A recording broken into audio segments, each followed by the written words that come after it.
السلام عليكم ورحمة الله وبركاته. ما هي مميزات العيشة والإقامة في البرازيل؟ أنا كشخص ببحث وبدور إني أخد جواز سفر قوي، يدخلني دول الاتحاد الأوروبي، يدخلني أي مكان أيا كان أنا عاوزه بسهولة. آم، بفكر في أكتر من دولة. ليه أنا بتكلم عن البرازيل بالأخص؟ لأنها يمكن هي اسهل بكتير من دول تانية في الاتحاد الاوروبي.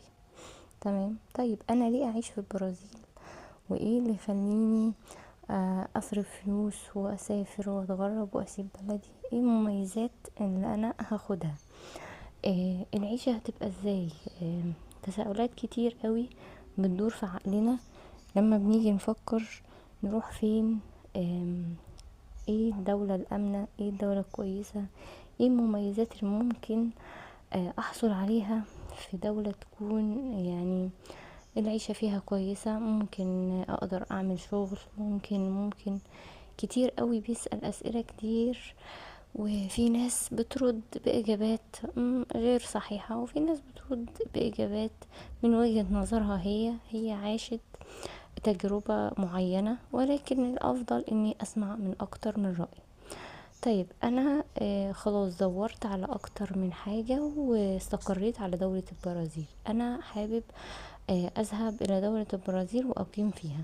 تمام، طيب عندنا اكتر من طريقة ذكرناها في فيديوهات قبل كده ازاي انا ممكن اقيم في دولة البرازيل.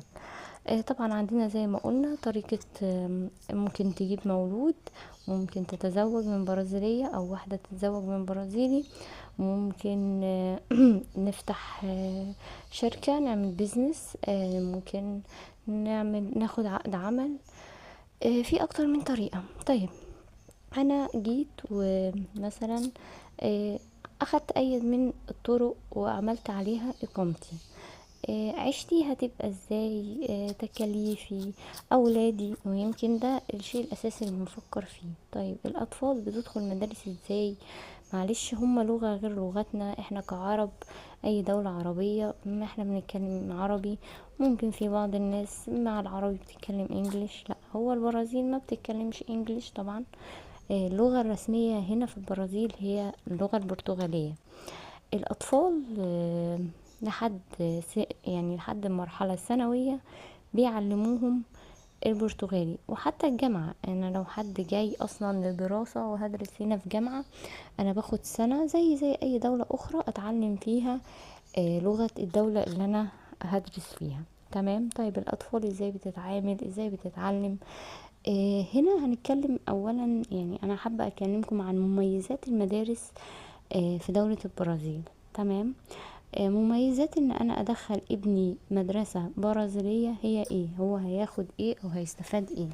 اولا هو هيستفاد ان هو هياخد لغة بسهولة جدا، لان الاحتكاك مع الاطفال ومع المدرسين. طب ازاي هيفهمهم؟ هما بيفهموا الطفل وبيبقوا معاه واحدة واحدة لحد ما يتعلم لغة، مش بيسيبوه. بيوفروا له مترجم، بيوفروا له شخص يبقى بيفهمه بمترجم، او شخص يكون يعني قريب من لغته. هما يعني في تلك الحالات بيهتموا بالطفل وبيحاولوا على قد ما يقدروا ان الطفل ما يبقاش ناقصه اي حاجة. طيب ايه مميزات المدارس هنا وايه تكلفتها؟ اولا تكلفة المدارس الحكومية زيرو، ملهاش اي تكلفة وملهاش اي مصاريف. بمعنى انا بدخل ابني المدرسة بتوفر له ملابس الزي مجانا، بتوفر له الشوز اللي بيروح بيه المدرسة مجاني، لدرجة ان هم بيوفروا له حتى الشراب. ماشي.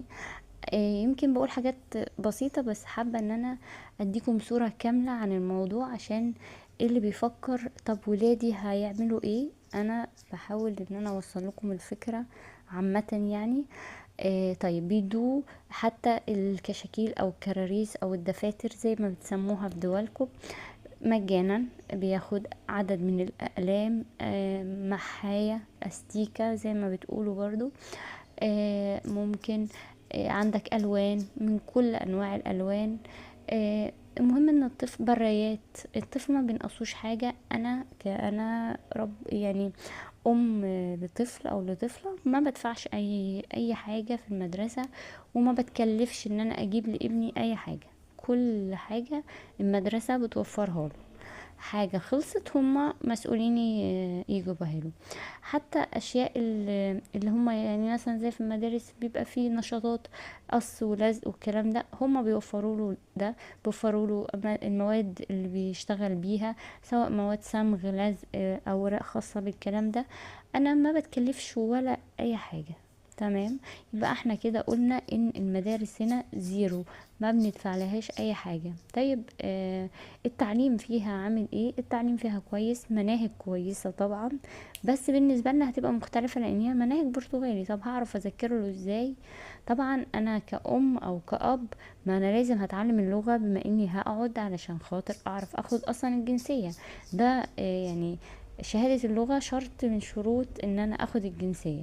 فانا كده كده هتعلم، وطفلي هيبقى لسه برضو بيتعلم، هنتعلم سوا يعني، مش هيبقى فيه مشكلة في موضوع ازاي هذاكرله. هما بيبقوا برضو متكافلين بكل ده، هم بيذاكروا بطرق و ومناهج غير بتاعتنا، يعني مختلفة خالص عن طرق التدريس عندنا او طرق المناهج عندنا. فانا حبيت ان انا اوضح لكم موضوع المدارس، لان ده بيشغل ناس كتير جدا ان هي تبقى قلقانة على اطفالها. ويا رب اكون وضحت لكم كل اللي انتوا الاسئلة اللي بتدور في دماغكم. لو في اي اسئلة اخرى عايزين تسألوها، طبعا يشرفني، ابعتولي الاستفسارات بتاعتكم وانا ان شاء الله هرد عليكم.